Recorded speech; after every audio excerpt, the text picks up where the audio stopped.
Good morning friends. आज की इस वीडियो में आपका ये भाई, आपका ये दोस्त आपको क्लास 10 के एक्सरसाइज 3.3 का जो क्वेश्चन नंबर 3 है, इसी का छठा नंबर क्वेश्चन सॉल्व करवाने वाला है। इसके पीछे के जो 5 क्वेश्चन हैं उसे हम लोग ऑलरेडी सॉल्व कर चुके हैं। यहाँ पे इस प्रश्न में हमें कुछ वर्ड प्रॉब्लम दिए गए हैं। पहले ध्यान से हमें इन वर्ड प्रॉब्लम को समझना है और फिर इनके आधार पे हमें दो रैखिक समीकरण तैयार करना है और फिर इन दोनों रैखिक समीकरण को हमें प्रतिस्थापन विधि की मदद से हल करना है। आइए सबसे पहले हम ये देख लेते हैं कि इस प्रश्न में हमसे क्या कहा जा रहा है। जो भी बातें इस प्रश्न में हमसे कही जा रही है उसे यहाँ पे मैंने शॉर्ट में बोर्ड पे लिख दिया है, लेकिन इस चीज़ को यहाँ मैं आपको पूरा डिटेल्स में समझाने वाला हूँ। देखिए, इस क्वेश्चन में जैकब और उसके पुत्र के आयु के बारे में बात की जा रही है। इसमें कहा जा रहा है, इसमें ये कहा जा रहा है कि अभी से 5 वर्ष बाद जैकब की आयु उसके पुत्र की आयु की 3 गुनी हो जाएगी। कितनी हो जाएगी? 3 गुनी हो जाएगी। अर्थात अभी से अगर 5 वर्ष बाद की बात करें तो जैकब की जो आयु है ना, वो उसके पुत्र की आयु की 3 गुनी हो जाएगी। ये है पहला कंडीशन। दूसरे कंडीशन में कहा जा रहा है कि अभी से 5 वर्ष पहले जैकब की आयु उसके पुत्र की आयु की 7 गुनी थी। अर्थात अभी से अगर 5 साल पहले देखा जाए तो उस समय जैकब की जो आयु थी उसके पुत्र की आयु की 7 गुनी थी। अब यहाँ पे ये जो हमें दो कंडीशन दिए गए हैं ना, इन्हीं दोनों कंडीशन की मदद से हमें यहाँ दो रैखिक समीकरण तैयार करने हैं। तो आइए इन दोनों कंडीशन की मदद से हम यहाँ रैखिक समीकरण तैयार कर लेते हैं। लेकिन इसके पहले मैं आपको आयु से संबंधित कुछ कॉन्सेप्ट बता रहा हूँ। ये कॉन्सेप्ट इस क्वेश्चन को समझने में आपकी मदद करेंगे। आइए समझते हैं कि ये कॉन्सेप्ट क्या है। तो देखिए, मान लेते हैं कि आपकी वर्तमान आयु 22 साल है। कितनी साल है? 22 साल है। किसी ने आपसे ये कहा कि अभी से 4 साल बाद आपकी आयु क्या होगी। तो अभी से 4 साल अगर आपकी आयु की बात की जाए तो ये हो जाएगी 22 + 4 = 26।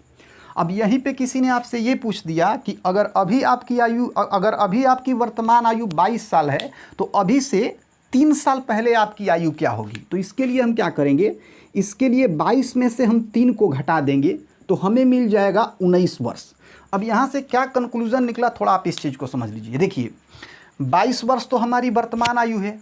अगर बाद की बात की जा रही है तो उसमें हम क्या कर रहे हैं? जोड़ रहे हैं। अगर पहले की बात कर रही है तो उसमें हम क्या कर रहे हैं? अगर पहले की बात की जा रही है तो उसमें हम क्या कर रहे हैं? घटा रहे हैं। इसका मतलब ये है कि जब आपसे ये कहा जाए कि अभी से 5 साल या 10 साल या 12 साल आपकी आयु क्या होगी, तो ऐसी स्थिति में वर्तमान आयु में हम कोई चीज़ जोड़ देंगे। और अगर आपसे ये कहा जाए कि अभी से 5 साल, 10 साल 15 साल पहले आपकी आयु क्या होगी, तो ऐसी स्थिति में वर्तमान आयु में से हम किसी चीज़ को घटा देंगे। ये कॉन्सेप्ट आप माइंड में रखिएगा। अब चलिए हम लोग इसी के आधार पे अपने क्वेश्चन की तरफ चलते हैं। इस क्वेश्चन में हमसे ये कहा जा रहा है कि जैकब की वर्तमान आयु क्या होगी और उसके पुत्र की वर्तमान आयु क्या होगी। तो देखिए, जो भी हमारे पास ये दोनों कंडीशन दिए गए हैं ना, इसी के आधार पे हमें जैकब की और उसके पुत्र की वर्तमान आयु ज्ञात करनी है। अब यहाँ तो हमें दोनों में से किसी की वर्तमान आयु पता नहीं है, तो हम अपने मन से मान लेंगे कि जैकब की वर्तमान आयु x वर्ष है तथा उसके पुत्र की वर्तमान आयु y वर्ष है। यहाँ मैंने इसी चीज़ को लिखा है कि माना जैकब की वर्तमान आयु बराबर x वर्ष तथा उसके पुत्र की वर्तमान आयु बराबर y वर्ष। इतना तक हो गया। अब चलिए हम लोग क्वेश्चन की तरफ चलते हैं। क्वेश्चन में यहाँ 5 वर्ष बाद और 5 वर्ष पहले की बात की जा रही है, तो पहले इसको हम डील कर लेते हैं। देखिए, अगर बात की जाए 5 वर्ष पहले जैकब की आयु की, तो वर्तमान में जैकब की आयु x है और यहाँ कहा जा रहा है 5 वर्ष पहले। अभी मैंने आपको बताया पहले जब कहा जाएगा तो हम घटाएंगे। तो 5 वर्ष पहले जो जैकब की आयु होगी ना, वो होगी x - 5 वर्ष। कितनी होगी? x - 5 वर्ष। अब बात कर लेते हैं 5 वर्ष पहले उसके पुत्र की आयु। तो उसके पुत्र की आयु कितनी है? y है। और यहाँ पहले की बात की जा रही है तो y में से हम कुछ घटाएंगे। तो y में से हम क्या करेंगे? 5 को घटा देंगे। मतलब 5 साल पहले जैकब की पुत्र की आयु हो जाएगी y - 5 वर्ष। अब फिर यहाँ कहा जा रहा है 5 वर्ष बाद जैकब की आयु। वर्तमान में जैकब की आयु x वर्ष है और यहाँ बाद की बात की जा रही है, तो हम क्या करेंगे? हम जोड़ेंगे। मतलब 5 वर्ष बाद जैकब की आयु हो जाएगी x + 5 वर्ष। फिर अगर देखा जाए 5 वर्ष बाद जैकब की पुत्र की आयु, तो उसकी अभी आयु है y वर्ष और यहाँ बाद की बात की जा रही है, तो इसमें क्या कर देंगे, हम जोड़ देंगे। मतलब 5 वर्ष बाद जैकब की पुत्र की जो आयु हो जाएगी वो हो जाएगी y प्लस 5 वर्ष। इतना तक आपको समझ में आ गया। अब देखिए इसके बाद जो जो भी बातें हमें प्रश्न में कही गई है ना, हम उसको फॉलो करते चले जाएंगे, हमारा काम हो जाएगा। तो पहले कंडीशन में हमसे कहा जा रहा है कि 5 वर्ष बाद जैकब की आयु उसके पुत्र की आयु की तिगुनी है। तो आइए पहले बाद वाला बात करते हैं। तो 5 वर्ष बाद जैकब की आयु यहाँ पे कितनी है, 5 वर्ष बाद जैकब की आयु है x प्लस 5, तो इधर लिख देंगे x प्लस 5। हम लोग अभी पहले कंडीशन के मुताबिक चल रहे हैं। तो 5 वर्ष बाद जैकब की आयु हमारी कितनी थी, x प्लस 5, ठीक है। अब यहाँ पे अगर देखा जाए 5 वर्ष बाद जैकब की पुत्र की आयु, तो 5 वर्ष बाद जैकब की पुत्र की आयु है y प्लस 5।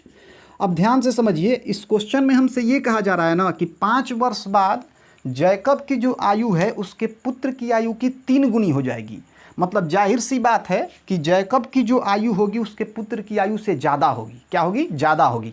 कितनी ज़्यादा होगी, 3 गुनी ज़्यादा होगी।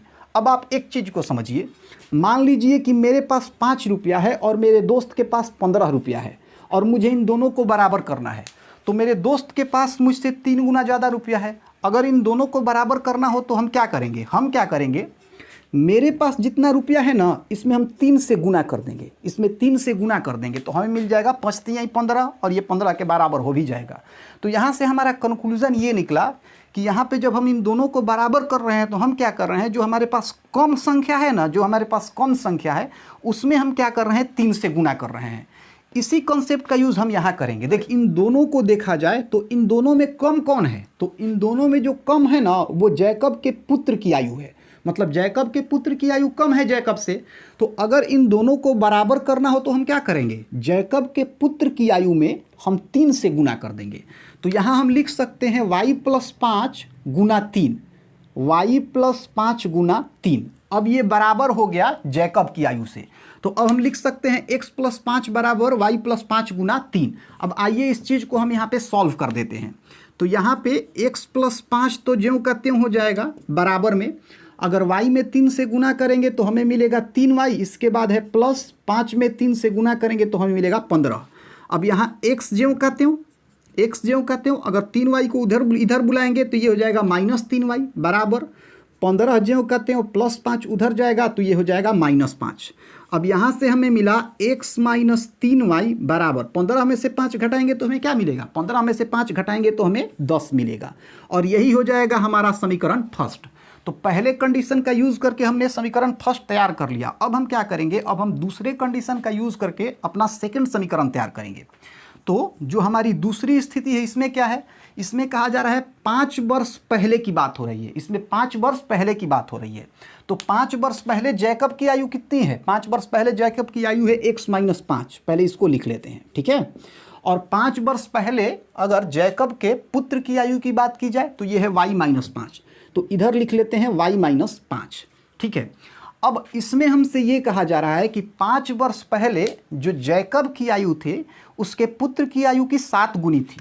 तो इसको हम कैसे बराबर कर सकते हैं, ध्यान से समझिए इस चीज़ को।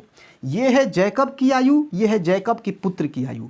इसमें यह कहा जा रहा है कि 5 वर्ष पहले जैकब की आयु उसके पुत्र की आयु की 7 गुनी थी। मतलब पुत्र की आयु कम है तो हम गुना किस में करेंगे, कम वाले में करेंगे। तो यहाँ हम क्या करेंगे, यहाँ हम 7 से गुना कर देंगे।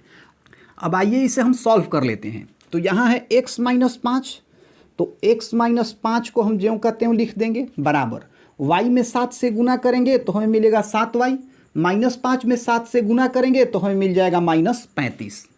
अब इसके बाद इस x को यहाँ ज्यों का त्यों लिखेंगे। अब बराबर के उधर 7y है, जब 7y को इधर लाएंगे ना, तो अभी इसके पहले कुछ नहीं है तो प्लस है, जब प्लस 7y इधर आएगा ना तो ये हो जाएगा -7y।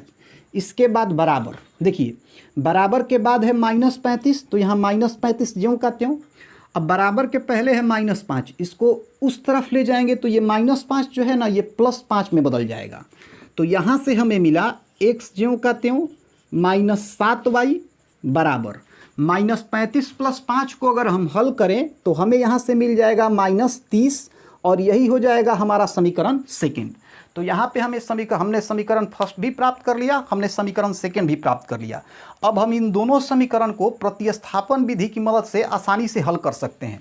तो आइए अब हम इन दोनों समीकरण को प्रतिस्थापन विधि की सहायता से हल करते हैं। अब प्रतिस्थापन विधि की सहायता से कैसे हम किसी भी प्रकार के दो समीकरण को बहुत आसानी से हल कर सकते हैं, इसके लिए मैंने ऑलरेडी एक सेपरेट वीडियो बना रखा है। आप चाहें तो उस वीडियो को जाके देख सकते हैं। इससे प्रतिस्थापन विधि से कैसे इस मैथ को हम सॉल्व करेंगे आपको अच्छे से समझ में आ जाएगा। पहले आइए इन दोनों समीकरण को लिख देते हैं। तो पहला समीकरण है x माइनस 3y बराबर 10, x माइनस 3y बराबर 10, और जो दूसरा समीकरण है यह है x माइनस 7y बराबर माइनस 30, x माइनस 7y बराबर माइनस 30। ये है हमारे दोनों समीकरण। अब इसे हम लोग यहाँ से हटा देते हैं। अब इसको हम समीकरण 1 का नाम देंगे, इसको हम समीकरण 2 का नाम देंगे। चूंकि यहाँ हमें प्रतिस्थापन विधि का यूज़ करना है तो इसके लिए हम इन दोनों में से किसी एक समीकरण का मदद लेंगे। यहाँ मैं समीकरण 1 का मदद ले रहा हूँ। तो यहाँ मैं लिखूँगा समीकरण 1 से, समीकरण 1 से क्या है हमारा समीकरण 1? तो ये है x माइनस 3y बराबर 10, x माइनस 3y बराबर में है 10। अब यहाँ से अगर हम x को बाहर करें, यहाँ से अगर हम x को बाहर करें तो x बराबर हमें मिलेगा 10 ज्यों का त्यों, माइनस 3y अगर उधर जाएगा तो ये हो जाएगा प्लस 3y। तो यहाँ x बराबर हमें मिला 10 प्लस 3y। अब यहाँ पे हम x के मान को समीकरण सेकेंड में रख देंगे। तो यहाँ लिखेंगे x का मान समीकरण सेकेंड में रखने पर, x का मान समीकरण सेकेंड में रखने पर क्या है समीकरण सेकेंड, आइए उसको देख लेते हैं। समीकरण सेकेंड है x माइनस 7y बराबर माइनस 30, x माइनस 7y बराबर में है माइनस 30। ठीक है, अब यहाँ x है, x के जगह पे हमें रखना है 10 प्लस 3y। तो यहाँ लिखेंगे x के जगह पे लिखेंगे 10 प्लस 3y। ठीक है, इसके बाद माइनस है तो यहाँ माइनस देंगे, इसके बाद 7y, इसके बाद बराबर में हमारे पास है माइनस 30। ठीक, अब यहाँ से 10 ज्यों का त्यों प्लस 3y और माइनस 7y को हल करेंगे तो हमें मिल जाएगा माइनस 4y और बराबर में हो जाएगा माइनस 30। अब यहाँ से आसानी से हम y का मान निकाल सकते हैं। हम क्या करेंगे, माइनस 4y को हम बाहर निकाल देंगे। यहाँ से माइनस 4y को हम बाहर निकाल देंगे। तो जैसे ही माइनस 4y को इधर हम बाहर निकाले तो इधर हम लिख सकते हैं बराबर माइनस 30 तो ज्यों का त्यों हो जाएगा। अब ये 10 जो है ना, इसके पहले कुछ नहीं है तो प्लस है, जब ये इधर से उधर जाएगा ना तो प्लस 10 जो है ये माइनस 10 में बदल जाएगा। ठीक है, अब यहाँ से हम लिख सकते हैं माइनस 4y बराबर माइनस 30 और माइनस 10 को हल करें तो हमें मिल जाएगा माइनस 40। अब यहाँ से माइनस खत्म, 4y बराबर हमें मिला 40। हमें मिला यहाँ से 4y बराबर 40। अब यहाँ से अगर इस y को हम बाहर खींच दें तो ये 4 जो है ना ये 40 के नीचे चला आएगा। मतलब यहाँ से हम लिख सकते हैं y बराबर 40 ज्यों का त्यों और ये जो 4 है इसके नीचे चला जाएगा। y बराबर मिला 40/4, कटाएंगे तो 4 दहिया 40, मतलब y बराबर हमें मिल गया 10। ठीक है, अब देखिए y बराबर तो हमें 10 मिल गया। अब y का वैल्यू हम चाहे तो समीकरण फर्स्ट में भी रख सकते हैं, सेकंड में भी रख सकते हैं। दोनों ही स्थितियों में हमें x का मान मिल सकता है।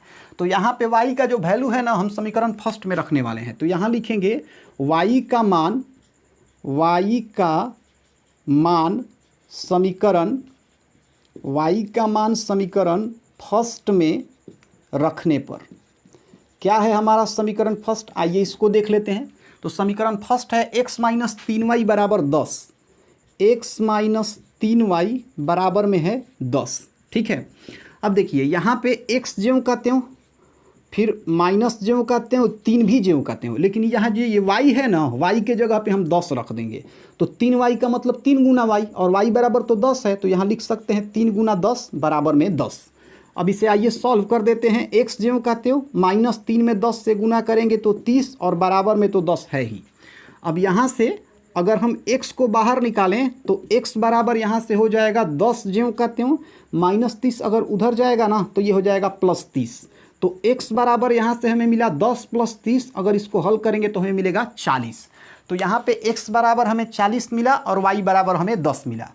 अब यहाँ पे एक्स हमने किसको माना था, एक्स हमने जैकब की वर्तमान आयु को माना था और वाई उसके पुत्र की वर्तमान आयु को माना था। तो यहाँ पे हम लिख सकते हैं, यहाँ पे लिख सकते हैं अतः जैकब की वर्तमान आयु, अतः जैकब की वर्तमान, अतः जैकब की वर्तमान आयु बराबर 40 वर्ष। कितनी? 40 वर्ष। तथा पुत्र की वर्तमान आयु, पुत्र की